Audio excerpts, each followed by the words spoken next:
Live from the ProCopy studio, in Perth, Western Australia, it's time for this week's Wine and Cheese. Hi everybody, thanks for joining us again for another Wine and Cheese. How's your week been? Good. Had a few of these. Have you? Tonight. We've got a few, haven't we? We're We're going for sponsorship on that one. It's about time they... Who are they? Riverside Landing. Who are they? Riverside Landing is about time you answered his emails. Yeah, we drink them by choice. We do. It's not a bad drop, actually. It's not a bad drop for $4 a bottle. Might enjoy it. Anyway, we had a win last week, which we didn't have time to talk about. We, as in the royal we, or...? As in West Australia. Okay. We had a win against the cane toad. The High Court, the Federal Court, assessed all the evidence from West Australia, Clive Palmer and the Federal Government. All submissions by Clive Palmer and the Liberal Party were rejected. The Federal Court looked at all other options to protect the WA community and determined that they were less effective at preventing COVID-19 in West Australia. The judge agreed with West Australia that a precautionary approach should be taken as the health consequences could be potentially catastrophic for our community.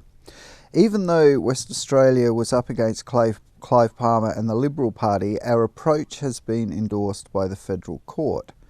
It's now time for Clive Palmer to end this madness once and for all. Clive Palmer should withdraw his High Court challenge now, and Mark McGowan says thank you to every West Australian who has supported our case and the measures to protect the community. It's a significant win for the state. Now, Clive Palmer, being the petulant child that he is, said, well, I'm not happy with that. So he's now suing Mark McGowan and the Attorney General, John Quigley. Because he didn't get his way. Because he didn't get his way. And so the government now are looking at getting him branded, would be the word, I'm not sure, vexatious litigant as a vexatious litigant, because the man sues everybody for everything. If the wind's blowing the wrong way, he sues the weather department. Are you sure about that, Phil? That's not quite true, but anyway. Well, let's see what happens in episode 47 of Clive versus WA then. It's getting a bit much, isn't it? Yeah, that'd be a bit of fun. So, what next? Next, it is time for George. Oh, George got some more tips for us? Of course. The man is full of wisdom. Hello, George. Take it away, George. Thanks, mate. Thanks, Mark and Phil. I actually want to talk to everyone today about whining. The show is Wine and Cheese, but let me explain something. Whining is actually good for you, but you need to do it well. Whining is a way of you expressing what's not right in your life that should be improved. But if we judge whining, oh, that person's whining, we end up losing our voice for the things we want different in our life, and we end up just sucking it up and suppressing, and eventually we end up, those pressure cookers that blow up. So to avoid that, I guess really the best thing to do is learn how to whine well. Makes sense, doesn't it? So let me explain that whining should have the tone of believing there's a better way. That means when you're whining, you're coming from a place of belief and optimism that something can change. Whining from a place of feeling defeated is draining. So all you're really doing is expressing your problems, but from a place where you believe nothing will ever change. That's bad whining. Don't do that whining. Do the other whining. The other thing is, when you whine, you want to bring in the facts, give it some good credibility. That way, when you're whining, it's a constructive conversation that you're creating with people. And finally, is when you're whining, check in with the other person. Make sure they've got their headspace to take on that level of challenge, because some people could be in a bad mood, they've had a bad day, they feel overwhelmed, and you may be accidentally tipping them over the edge. So tune in, use your intuition, your observation to only whine to the people that are ready to have a good, robust conversation. Anyway, thank you, and back over to you, Mark and Phil. Now, we spoke about this last week, that you met with the Minister... Dean Nelder. Yeah, as a follow-up from the meeting I had with Lisa Baker. Yep. So, you know... And what did he have to say? What we're trying to do, Phil, is get the cause of the events industry higher profile than it's had. You know, we all know that it's suffering and still suffering. You know, well, Lisa Baker didn't actually have much of an idea, did she? Until you pointed things out, she was sort of aware. Yeah. But until you pointed things out, it's the pyramid thing yet again. That it's not just the person on stage. Yeah. Underneath that is lighting, sound. Underneath that is your venue staff. Underneath that, it goes all the way down to travel agencies and hotels. It goes the whole way. There's a massive infrastructure underneath pretty much every event, you know. And there's a lot of those people, their roles are hidden from the government. Exactly. They just don't know how many people are impacted. And, you know, some artists, for example, are now coming back and doing performances, but the number of shows they are doing is substantially less than what they were. Plus, they're expected to perform for less than what they were getting before. So, yeah, they're out there doing it, which is giving this false idea of, things are coming back to normal. Far from it. So I had a chat with Dean Nelder as well about a couple of things, and I'm still working through those. I've got another meeting tomorrow with somebody to go further, and hopefully some of our cause will go to the federal small business minister now. Now, what you were saying was that we don't seem to have a governing body for the entertainment industry, and that needs to be formed because places like Wham are not doing what they were set up to do. Something needs to be set up that you can then statistically go to a minister and say, this is the effect. This is the effect, because they need something that's tangible. They can't argue in Parliament about something without statistics. Yeah, and this is a major issue.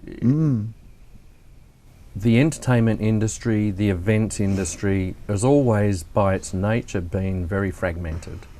If you can't get figures from people that are out of work, or they're doing less work than they were, and let's face it, a lot of them didn't have ABN numbers, so you can't even go to the Bureau of Statistics and get figures. And musos don't work 9 to 5, so the job seeker didn't work for them either. There's some that got it because they were set up as a business structure, some didn't get it, and some, you know, may have got it late and things like that. So there's a big problem within the events industry, and let's face it, it's not just music, it's dance shows, it's school concerts, it's all that. There's a lot of different areas where people are involved in putting on events. Well, my niece, Amber, went to her high school ball, and something that occurred to me was limousine drivers would have been out of work, and those cars cost a lot of money, and they need to make their payments on them. And if high school balls are cancelled, where's their income? I mean, I'm yet to hear whether, I'm yet to hear whether Fringe Festival is going to be on next year, whether the Perth International Arts Festival is going to be on. There's already the Falls they cancelled concert got cancelled. And I have heard through people that hire equipment to venues, they're getting cancellations all the time for government-based things that would normally happen. Outdoor events and things like that are being cancelled left, right and centre. Australia Day events already going into next year. There's NAIDOC week are all being cancelled. So the prospects for the events industry going forward are pretty dire. And with the hard border closure, the National Cabinet met today with the Prime Minister and all the premiers of the states. For those of you not in Australia, that's how we work here. And Mark McGowan has stood his ground and said, I'm not committing to a date to open these borders. But the fact is, we're not going to get acts coming in from interstate. Yeah, or internationally. Well, So, international's out till next year. I mean, so at the least. My biggest fear is that we're being prevented from working. We're being prevented from, our clients are being prevented from working. So who covers the bills? You know, it's all well and good to say, yeah, we've taken the handbrake off now and you can work in limited resources, but there's accumulated debt. And there's other issues going forward. So hopefully the government, and this is where the uncertainty is playing on people's minds, the uncertainty out there is pretty unfair. It's all well and good to say, yeah, we're going to keep the borders closed. But if you're going to keep the borders closed, there's ramifications that come with that and obligations that come with that. Close the border, pay our bills. Yeah. You know, otherwise you open up the borders, there's nobody left to do the work. Yeah. And that's going to be pretty dire. Yeah. Indeed. Okay, so the gig guide this week. There's not a big amount this week that we've come across, and people Well, there's a haven't few let on us tonight, know. so they'll already. There are a few on tonight, and underway, there's no and point most us of them are plugging sold out. those because. I mean, that's the one good thing with the limited numbers. Yeah, but if you're only allowed 100 people at the Charles, that's not going to pay anybody. Yeah. At the end of the day. Yet again, the musos are doing it for the love of it. Yeah, it's a bit tiring, isn't it, mate? So the Hayes Show Band is at the Cummins Theatre in Merredin, Saturday the 12th. Okay. That'll be a great show. Yeah. That'll be a lot of fun. Brilliant. And Merredin's a great town. Might even hear the odd joke that Rod has to say. I'm sure he's got a few. He's got and plenty. I listened to the Uluru CD in the car the other night, and absolutely fantastic. Yeah. Oh man, he's done a brilliant job on that. For somebody that woke up at 4 a.m. and said to his wife, I've got to write something down. Yeah. And went and composed that. It was like, whoa, Yeah. amazing. Darren Reed, Empire State of Mind, that's on tonight. You might have time still to get down there. The concert for Slim, Jamie McCanty's on tomorrow. It's on tonight because of the extra tickets, but it's also tomorrow. Yeah. And we'll be going to that, and we'll grab some footage for you folks so we can show you next week how it all went. Coming soon, the Woodvale Tavern and Reception Centre on the 10th of the 10th. Rosie O'Grady's Perth, Sunday Super Long Weekend session at the Elephant and Wheelbarrow reunion the 27th of September. So that's Darren Reed, Soul City Groove and all the other stuff he does. That guy doesn't stop. Yeah, I know. He's It's amazing. like the Energizer Bunny, isn't it? Most definitely. You don't have to start a video over. You just. Alright, yeah, I know that one.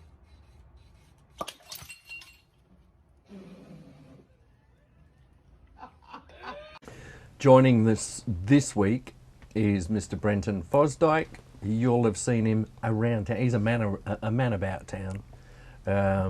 Many shows that you'll have seen, the Diamond Cut show, and also Joe Cocker. And he's been in bands for many, many moons. Great guitarist, great vocalist, good jazz vocalist. I've heard you. Not often known. Not often known. So Brenton's joined us this week for a quick chat and maybe a song or two later on. Yeah, that'd be fantastic. How you been? I'm good. What have you been doing during all this time? Well, I've got a broken finger. How did you do that? I fell over the last gig the Neil Diamond Show did in February. I tripped on one of the paths. We were out at El Caballo Blanco. Some of you might remember it. And it's like one of those abandoned places. And I hit the path and went flying through the air. Oh my God. And the end product was that the thing that never healed was my finger. And so I've been going through. I've still got another 6 weeks of treatment on this one. Wow. Was it operated on? No, my surgeon says he's trying not to operate on it. Okay. Mainly because he likes me. You sure you didn't? And as a guitarist, that could be risky. Yeah, so I can't do. And I had plans over COVID to learn a whole new style of picking, and of course I can't use it. So it's. Oh, bugger. But I can strum. I'm going to strum tonight. Oh, And, great. Fantastic. You didn't trip over a penguin by any chance, did you? Well, I brought him from home actually. He's just hanging around the He's house. beautiful. He's getting on really well with Spot. Yeah. The He's little giving him Spot's the back, had a he's bit giving of a him the back, sniff. like a cat. He's giving him the back. Yeah, Yeah, yeah. yeah, But I think ignoring he him. wants yeah. some wine. Yeah, a bit of wine. Nice. But There's he's something like- really elegant about penguins, isn't there? There is. Gee, I love them. Yeah. Yeah, there is. There's who's written a song about penguins? Used to married Julia Roberts. Mr. Roberts? No, Mr. Roberts. No. Oh, what's his face? What's his face? Yeah, he's slightly crooked mouth. Brilliant musician. Oh. Looking towards the gallery, but no the help from gallery. there. No, they're No, hopeless, it'll mate. come You back. can't To, rely it'll on come them. back. Don't worry, it'll come back to me. There's many things because I'm almost hitting 70. You see. No way. So the brain. Oh, I'm glad you said that. He's good. He's good. Yeah. No, I am. I'm about 5 February. So what's that? 5 months away. Wow. Oh, gosh. Yeah. Gosh, That's big really party. amazing because when you do your shows, I've seen them and I use both legs. mate, you put a lot of effort in. Yeah. You really do. You almost channel these people. Strange you should say that. Yes. And, Yeah, well, and well, it's I- not that's just an impersonation of Neil Diamond, who I love, and Joe Cocker. You, I don't know, you put your slant on it, and it's just really, really good. It's a brilliant show. Well, I've you know, on a serious note, I've hung around a lot of actors who taught me a few things, and I took it in. You know, I'd say to them, "What do you do?" And there's a bloke here called Noel O'Neill from America, and he's a playwright and an actor. And you know, he's taught me. He's said, "Hey, you need to do this. You need to do that. You need to watch that." And so I've watched hundreds of hours of these artists. Yeah. Everything I can get my hands on. Yeah. And you watch, and not to become them, but to give enough of an idea so people go, "Oh yeah, that's what they do." Like Neil Diamond rarely holds a microphone in his left hand. Right. Once a blue moon, and I think it's because he reaches for something. But Right. generally, you'll see his microphone's always in his right hand most of the time. So it's just little. So those things. I nuances, mean, yeah. the audience. I guess the audience, but I think it's part of me getting into that. Okay, so that's what he does. Mhm. Yeah.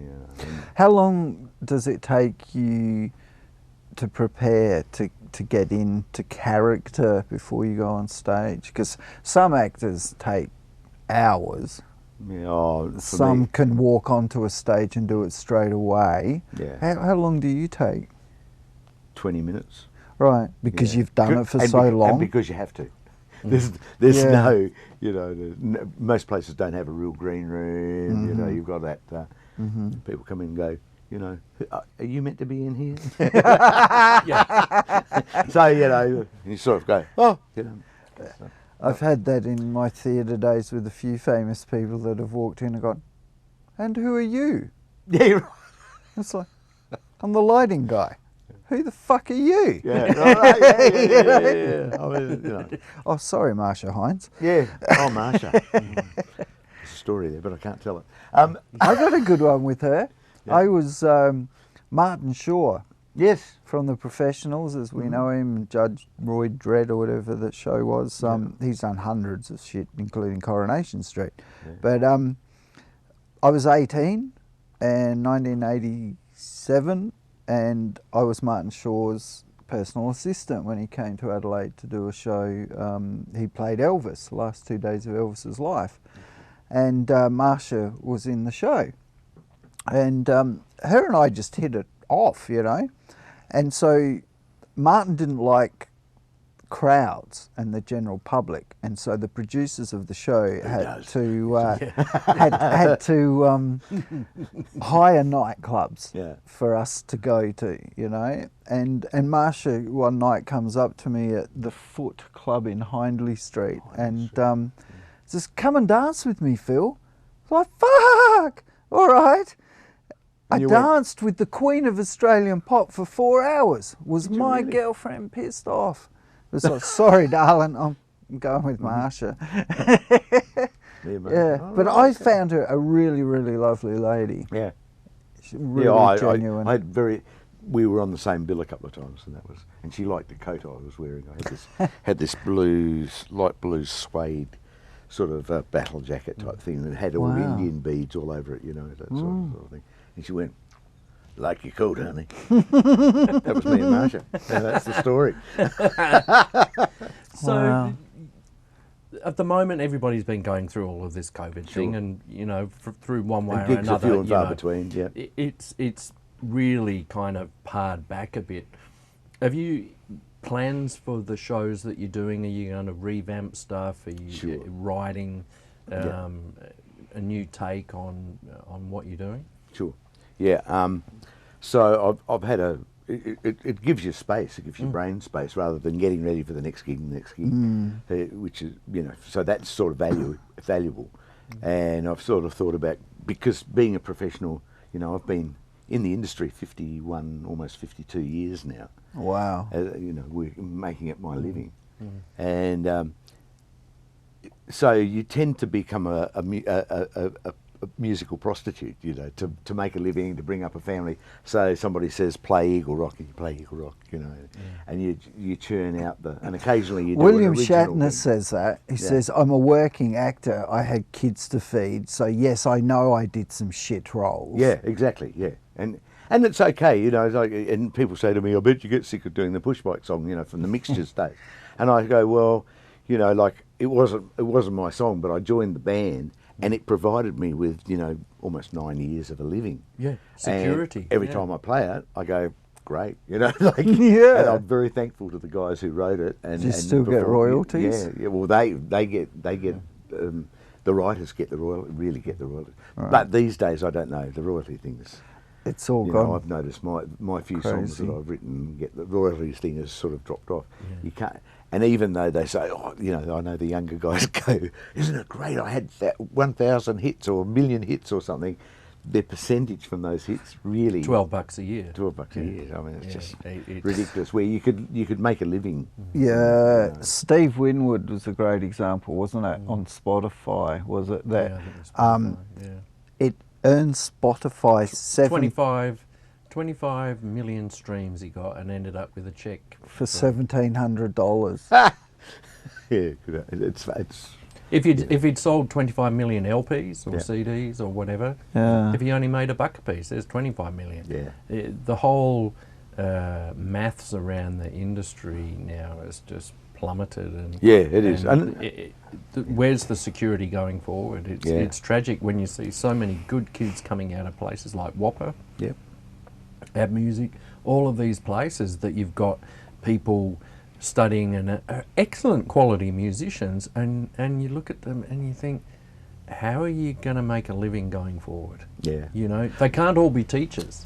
Yeah, well, look, I think, you know, I came through the best period. I started off in the late 60s, and we survived that to come into the 70s, where you could make, you know, I think in Perth, I've got the original Musicians Union books, right? And you see how many professional musicians came in this town. Yeah. I found them, by the way. I found them in a second-hand shop. So if your dad was a muso, I've probably got his name, paying 2 and 3pence to be a. Wow. Yeah, I'm wondering what to do with them. I might have suggestions, please. Give them to the Batty Library. Yeah, well, I've got all the letters between Sue Bluck and Charlie Court. Right. The backwards and forwards, because there was the 1-for-1 policy, all that sort of thing. Anyway, I've got all that. Give them to the Batty Library. Was it? Just hold on a second. Yeah, so Sue was in yesterday, obviously. Give them to the Batty Library. Preserve them. Batty, yeah, well, there is that, yeah. Well, you won't get paid for them. No, I don't expect to. You know, they cost me $60. princely sum. I don't know what It's they were something doing. we've talked about when it comes to the profile show and getting funding for that. Is that, are we too young a nation to value our history? Yeah, there's the question. You know, so you go. You know, I was thinking about in the States. You know, I Because talk it's to people oral and say, histories. how often do you go out and see a band? And they go, oh, at least 3 nights a week. And Ah. I talk to a young guy and I go, oh, well, I'm interested in what do you know, and he obviously looks like he's into rap or something. And I'll say, oh, where can you hear some country music? Oh, you can hear some great country music down there. You can hear this down there. It's not really part of our culture. I mean, No. we're a sort of well, I'm a dinosaur in my business, you know. But, and I think we went through a good period of time for me. I think where the we got lots of 70s, money. 80s was definitely Fabulous, you a know. brilliant opportunity to see music here. You could go out 5, 6 nights. You could go every night. At Yeah, night. you could. 7 And nights a you week. could see some entertainment, whether it was a pub show or a club later on or whatever. There was a vast amount of stuff going on. Huge, yeah. I'm actually doing, in conjunction with ECU, a survey Yeah. on the buying habits of kids in respect to events and entertainment. Oh, right, okay. That'd be So interesting. where does it now sit in the strata of things that they could spend their money on? Where are they going to travel to? How far will they travel? Given that, you know, there's the drink driving laws and all of these other things that impinge on the business now of entertainment. So it'll be interesting. We've started. There's a couple of really engaged students working on it. Next week we've got a follow-up meeting to go through their preliminary findings. Yeah, right, okay. So it's going to be quite Interesting. fascinating because Yeah. I see it with my own kids. I see it with their friends and stuff like that, and they are very choosy where they spend their money. Yeah. And like everybody at the moment, they've got limited amounts of money to spend on entertainment. And so it's going to be quite fascinating to see what priorities music has now, because that impacts on everybody. Sure. You know, and how do we get And that's- more music out to them? It's that value of the arts in general, you know, which I don't know that definitely our politicians don't really get. I mean, we've been moved down into industry or something. Oil and gas. Oil or and something, gas. I don't know. And- it's just out the back door, And isn't you it, think really? of you know, we realise, I heard you saying before, you know, the numbers of people that are employed in our industry. It's not just the guy who stands up there and, you know, it starts with somebody writing a song, really. Somebody writes a song, then performs it, and then and you need all of that stuff around it, and it's a vital part of our. And of course, we export it. Yeah. We import stuff. You know, there's this There's export dollars, there's shows. huge amounts of dollars. And Late last year, I went across with my wife to Melbourne to see the Harry Potter show at the Princess Theatre in Melbourne, and that is a world-class production. It is amazing, from the theatre to the sound to the lighting, the staging, the whole crew. It's a well-oiled machine. A stack of people involved. Of course, they're all sitting at home twiddling their thumbs. Of course, the people that put the show on actually had a lease on the Princess Theatre for 5 years because they knew the show would last, you know, approximately 5 years. And it was completely redecorated for this Harry Potter theatre show. So what are they doing? I mean, they can't have 9 months in Melbourne with no performances. Yeah. What happened to all the money, all the people that were employed to do it? And there's only so many TAFE teachers. That's very true, isn't it? Who are some of the famous people you've worked with through your career? You've had an amazing career, and those that don't know this, we'll put the link in the description of this video to Brenton's profile interview. You've had an amazing career, man. I've been very lucky, very lucky. Yeah. One is I started at the right time. Yeah. You know, and really not knowing what I was doing. There was a plan that I became an archaeologist, but it was so easy to be in rock, to be in music, you know. And I was just lucky, and I started off with a band called the Young Brass, Brendan Darby, and eventually Roy Daniels, and a whole stack of, you know, Clive Hodson, Greg Schultz, a whole lot of people in Western Australia here. actually, I really started my career in Melbourne with singing up in front of Izzy Dye's band, you know, wow. the Melbourne Town Hall one night. You know, that was my start. And I hung out with a lot of the guys because there were a lot of. I'm an Air Force brat, so there were a lot of Air Force brats. Some of the guys from Skyhooks and stuff. So there was this. Wow, this Shirley melding. Strawn. Yeah. He was my uncle. And yeah, oh okay. Well, And you were he South wasn't Australian. really. It wasn't really. He's got the You were same name. Same name. I was South Australian, I but was yes. drawing the short straw then. Sure. Okay. Sorry, mate. So, are you South Australian? I heard you. I was born in England, but yeah, we moved you're to South- Adelaide okay, when I was yeah, well, 5. everybody Yeah. came from South Australia. Came Yeah. From other than I didn't come other from than Whyalla. Indigenous. Oh right. Oh, I was playing So in many the mixtures. people We were did, playing at hey? the Whyalla pub Yeah. one night, and this guy came up to me and he went, with the red hair, you know, like, and he came up and said, "Here, do you know any Rory Gallagher?" Like that, you know. And I went, "Oh, actually, I used to play in this band with Dave Holland. We met Rory Gallagher and everything, and he came out and stayed at my place." And he went, "You knew Rory Gallagher shit," and his head went back like that, and I ran, and I got inside the band room and locked the door. I knew I was going to be in trouble, you know. Like, Wow. Yeah, that was But you touched on something interesting. I think I was probably about 9 or 10 when I started guitar lessons and, Yeah. and things like that. You had And you lessons? oh yeah, You're a rich yeah. family. Oh, yeah. At the Perth Guitar School on Wellington Street. I think Cliff Linton's dad might have had something to do with it, maybe. Really? Many moons ago. I think my teacher was Pam something or other. And but back in those days when you were looking at music, you kind of got involved in music because you were interested in it. Yeah. And then it kind of morphed into something else. And then it morphed into, well, let's get together and play a couple of songs with some mates. Then all of a sudden you're going, well, let's hire somewhere and put on a show. Yeah. And then you kind of hooked into the thing, isn't it? There wasn't a deliberate career path necessarily No, to yeah. go, It oh, would well, never I'm have interested been a in this, career I'll go path. out and make Yeah, money I think it. that's the story.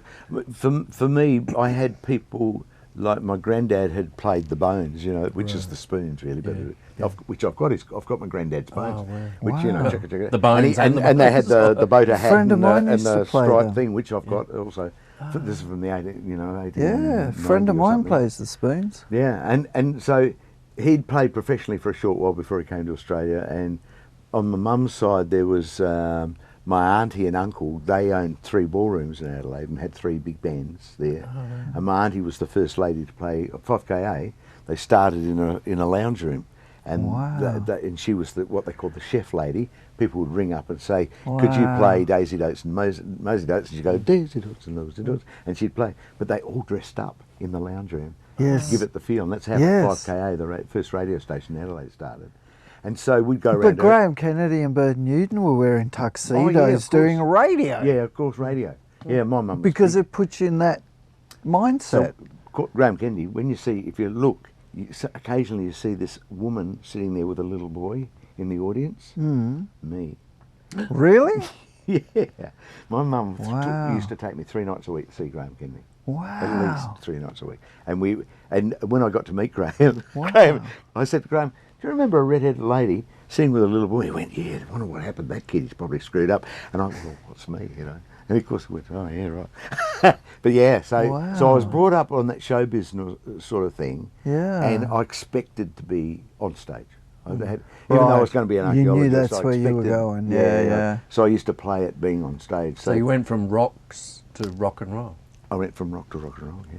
That's And so you'd go amazing. around to my auntie's place, and after lunch, you'd all have to sit around. She had the big Wurlitzer, you know, and everybody had to sing. That's what you did, you know. Wow. So there was an expectation of performance and singing, and she'd say to me, and my mum played piano and stuff.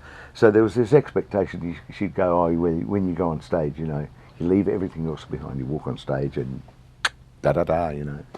Show must go on." All That's those amazing. old things, which Sinatra and all those characters, you know, Yeah. Frank wouldn't go on the stage crooners. in the pants that he'd sort of, you know, the last thing he did was pull his pants on, so there was no crease here. Right. All those little touches Oh, of, wow. Yeah, of professionalism, you know. yeah. And you see it when you go to the States, you know, you see that sort of when they're doing those big Americans do those shows so great. So well. Yeah. They don't muck around with it. Yeah. Here in Australia, The it's still, dancers. Yeah. When I was living in San Francisco and I went to see a couple of shows there, even though they were what you'd call amateur shows, they were earning money from it, but they were, you know, they weren't kind of on Broadway or anything. The quality of the dancers and things like that, you look at it and you go, they all move together, you know, and there's no laziness in the performance, it's right there. And they just do, particularly that kind of jazz type dance stuff, they do that remarkably well. Oh, yeah, it's sensational. So what famous people have you performed famous with and people. stuff? Yeah. Ah, I'm just interested. okay. in So that, of stuff you with, can tell with us the Saab, about we backed John Farnham. Uh-huh. Matter of fact, I think Daryl Sample was his manager, and I think he was interested because we were young boys too. He was interested in us backing him. Matter of fact, Backing. backing. Keyword. Backing. And there was Daryl Sample and who else was on the bill? Oh, Mal. Not Stevie Wright. No. Umamamau. Go on. Trying to cover up for Russell Myers, of course. Yeah, Russell. Friday. Good on you, So Gordo. that's the first time I sort of backed. The first person I backed was at the Latin Quarter, and it was Ricky May.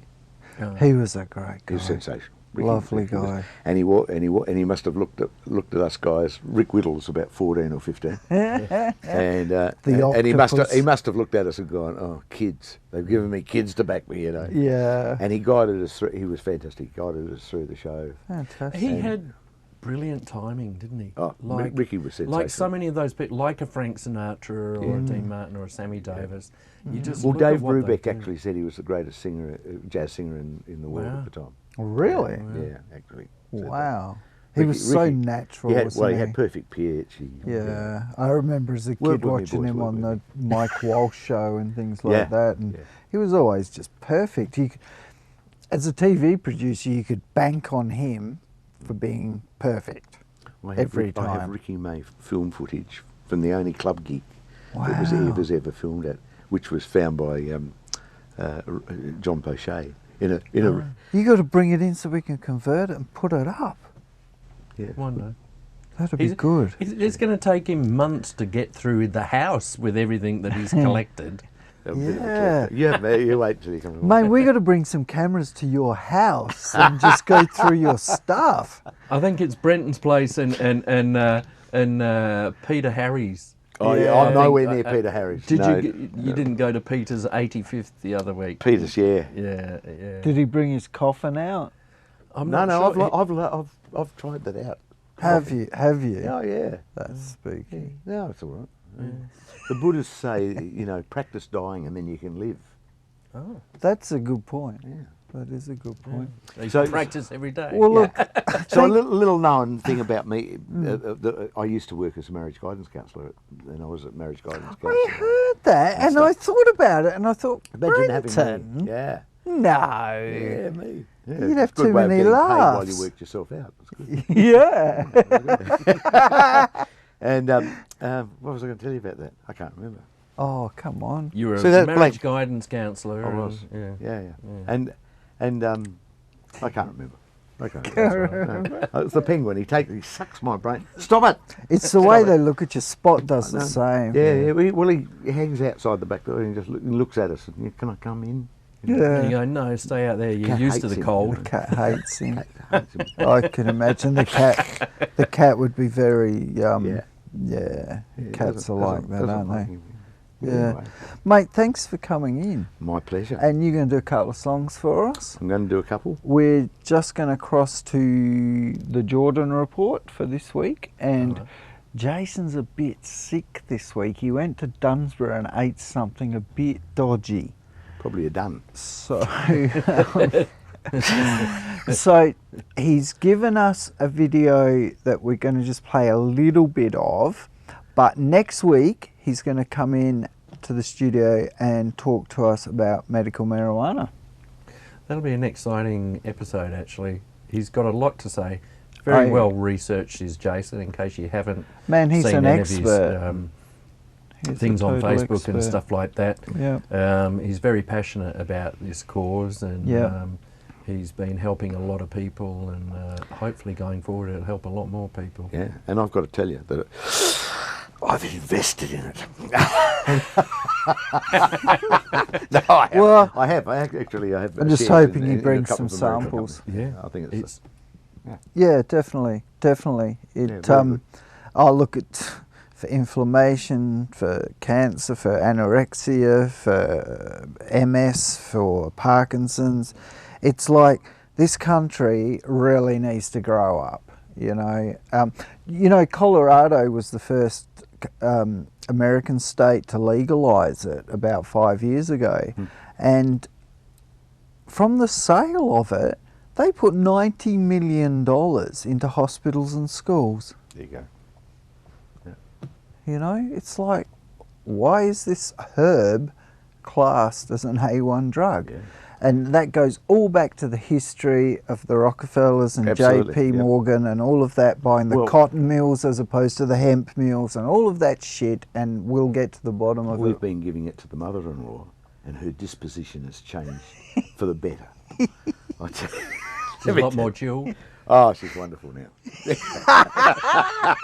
Does she know? Thanks, mate. Thanks for coming in, and thanks for the songs.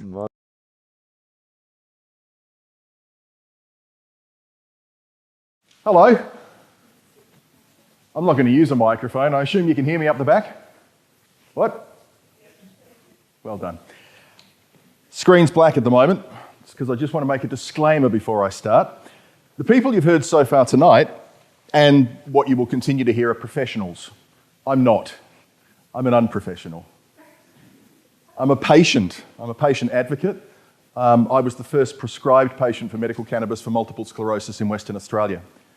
And that's the reason why I'm here tonight, because I want to show you some stuff. My name's Jason. I'm brain damaged because I've got multiple sclerosis. I used to be the CEO of an IT company, a rather large one, but things changed after I got my MS. I'll say after I got it, I probably had it for a lot longer than I realised, but it got worse. Multiple sclerosis. Do you guys, you're health professionals, I assume most of you have got a fair idea of what multiple sclerosis is. A progressive, degenerative neurological condition, and in the main, people who get it get worse and worse and worse. And it generally starts off in this first stage, relapsing remitting. You get a little bit sick and you get better. And then it moves to the second stage, secondary progressive, and you get some symptoms and they sort of go away, but they don't really go away. Some of them stick around. And then you get to the final stage, which is the fun stage, which is called primary progressive. And that's where, when you get symptoms, they stick with you, and it might be paralysis. The thing with multiple sclerosis, because it affects your nervous system, it can manifest in many different ways. Numbness and paralysis and loss of balance and permanent nausea and blindness and deafness. The list is endless. Anything that your nerves are responsible for can be damaged in some way, shape or form. So it affects many people in many different ways. That's an MRI of my brain. We're getting intimate here. You've now all seen inside me. It's lovely. Can anybody identify something about that MRI that shouldn't be there? Hey, perfect. Those white spots are not meant to be there. They're what we call lesions, multiple sclerosis, multiple mini sclerosis scarring. So that's scarring. They're areas of my brain that have been permanently damaged and they're unlikely to ever be recovered by anything, by any sort of treatment. It's progressive. It's chronic. I'm only going to get worse. Thanks to Gordo, our floor manager tonight, for getting us through this. It's been tough. He's a tough man, but he can count to three really well. Count down from three really well, which is even I thought cleverer. that middle finger meant something else, not three. Ooh, we'll have to look into that. Anyway, we just wanted to say about a friend of ours. Yeah, unfortunately this week, and we lost a great musician around Perth. In fact, there was two, Pete Lizowich and John Meyer. John has been a customer of ours at ProCopy for many, many years, and before that, when I was a service tech at Cosmic back in the late 70s, I know that he worked in the industry before that, but that was my first exposure to him, would have been around about 78, 79. Always been a great guy, brilliant musician, good friend to many people, and will be sadly lost. Will be sadly missed. Yeah. I only met him when we did the profile episode on him, and I recommend people go and look that up. We'll put it in the description, the link to it. A really humble guy, really down-to-earth guy, really nice guy. Yeah. So hopefully many people this weekend will celebrate John's life and continue to enjoy his music. I know there was an album in production. It's still to be decided what happens with the latest album. Okay. But I do hope that people get to hear it and continue to enjoy his music. And you know, folks, this is the reason that we did the profile show. We did 106 episodes over 3 years that Al, Gary, Mark and I paid for ourselves to make this happen, to record oral history of our music in Western Australia, and the way it all came together from people that were born in all different places, and a lot of them came from Whyalla, which was weird, but anyway, they got here, and this is the reason that we've done it, you know, because, you know, we've lost Reg, we lost Pecco, Roy Daniel, and John. And John now. It's so, sad. Yeah, we'd like to get back doing some more episodes of the profile. Because we'll there's a lot work on more that. people we need to interview and get their oral history down. Because one day we want to take a hard drive to the Batty Library and say, here, this belongs to the people of Western Australia. This isn't ours, it belongs to you, you know? And for young up-and-comers, that's how they're going to learn of how the do's and do nots of the rock and roll industry, you know? Yeah. So have a great weekend, folks, and we'll be back with you next week. And tomorrow night we're off to Jamie's gig at the Charles. They did the first show tonight, and we're going tomorrow, which is going to be fantastic. And as we said earlier, we're going to take a camera along and get a little bit of vision. I'm not recording the whole night, but we'll get a little bit of vision and show you that next week. So now it's with our guest of honour. Great gusto. What's the word? Great. Brasso. Whatever. Ladies and gentlemen, please welcome Mr. Brenton Fosdike. Brenton Fosdike. Fozzie, take it away. See you next week.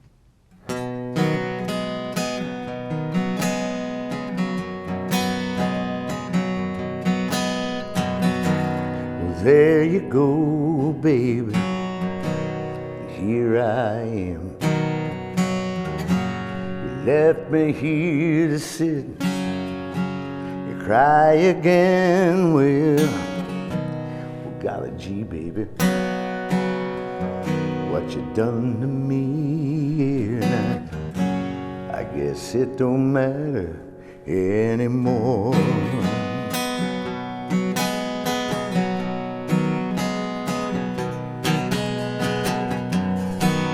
You remember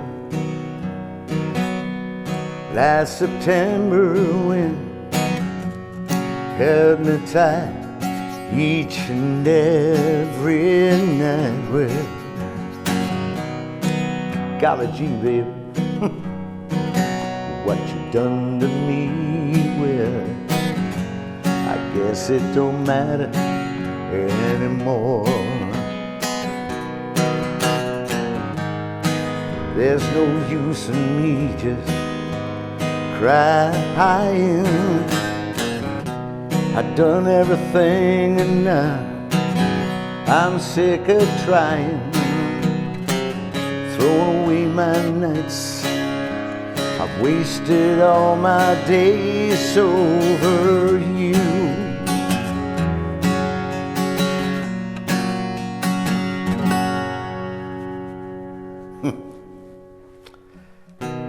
you go your way, and I go mine,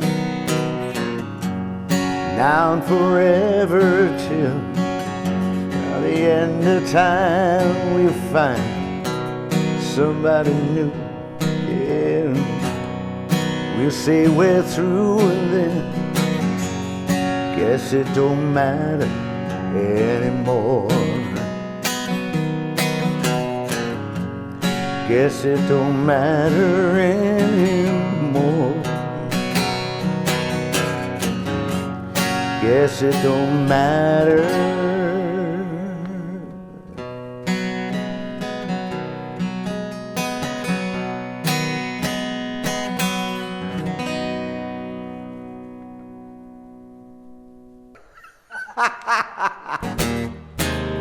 I won't tell you, baby, now.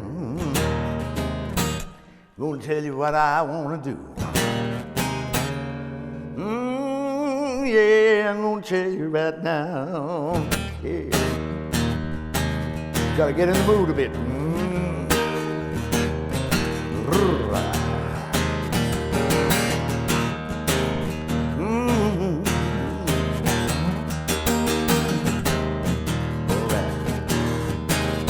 Yeah, now, I don't want you.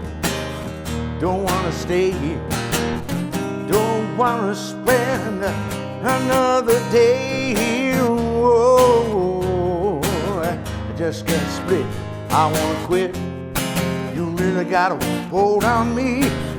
Oh yeah, hey. Yeah. I don't want you, yeah, but I need you. Don't wanna kiss you, but I need you. Whoa, whoa, whoa. You got me wrong, I love you strong now. You really gotta hold on me. Yeah. Really gotta hold on me. Yeah, now I love you. All I want you to do is just hold me, hold me. Hold me, hold me, yeah, and I want you to snuggle up real close and just, ooh, love me, baby, now. Yeah. You got that one, sister? Yeah, I don't wanna love you, don't wanna love you now. Yeah, no, baby, heaven's right above you. Say, whoa, whoa, whoa, you drive me crazy. Yeah, I'm just lazy. Really gotta hold on me. Yeah, gotta hold on me. Saying I love you. All I want you to do is just hold me and squeeze me and kiss me and hold me. I got that feeling that's going good to me now. Yeah. You really gotta hold on me. Said, hey, really gotta hold on me. Oh, baby, just snuggling up now. Oh, yeah. All right, now. We're just gonna fade off into the sunset, little baby. Oh, you keep kissing me now. All right. Really gotta hold on me. That's feeling good.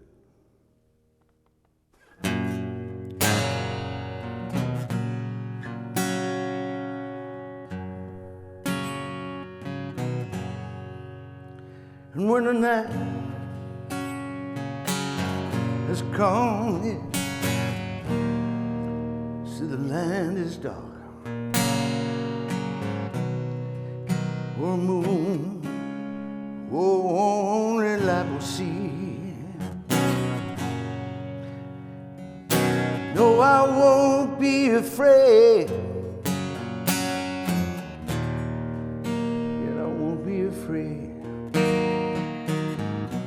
just as long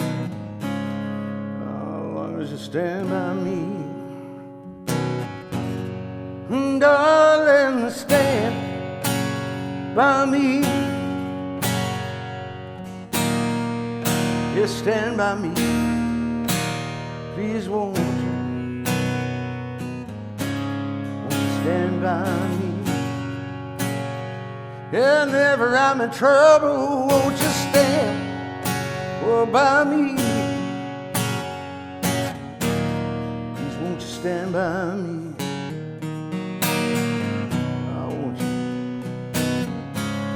Stand by me.